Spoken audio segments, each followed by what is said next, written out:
দেশজুড়ে টানা ৩ দিনের বৃষ্টিতে ব্যাহত স্বাভাবিক জনজীবন। জলাবদ্ধতার খবর জানাতে খাগড়াছড়ি এলাকা থেকে যুক্ত হচ্ছেন নুরুসসাফা মানিক। মানিক, কি খবর থাকছে আপনার কাছে খাগড়াছড়ির?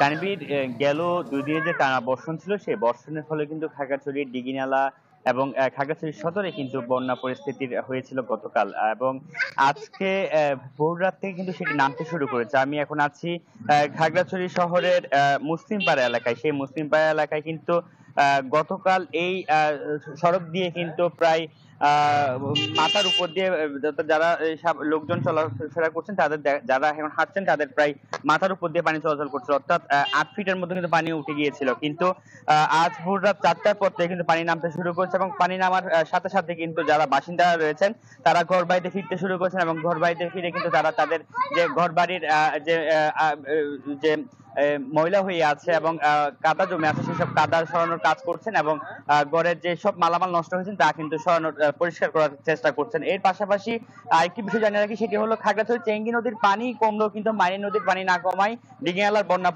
পরিস্থিতি অপরিবর্তিত রয়েছে, এবং এখন পর্যন্ত জেলার 20,000 মানুষ পানিবন্দী রয়েছে বলে আমরা খবর পেয়েছি। এবং দিঘিনালার সাথে সাজেকের সড়ক যোগাযোগ বন্ধ রয়েছে, পাশাপাশি লংগদুর সাথেও কিন্তু সড়ক যোগাযোগ বন্ধ রয়েছে। সব মিলিয়ে এখন পর্যন্ত কিন্তু জনদুর্ভোগ সেটি কিন্তু কমেনি পুরোপুরি।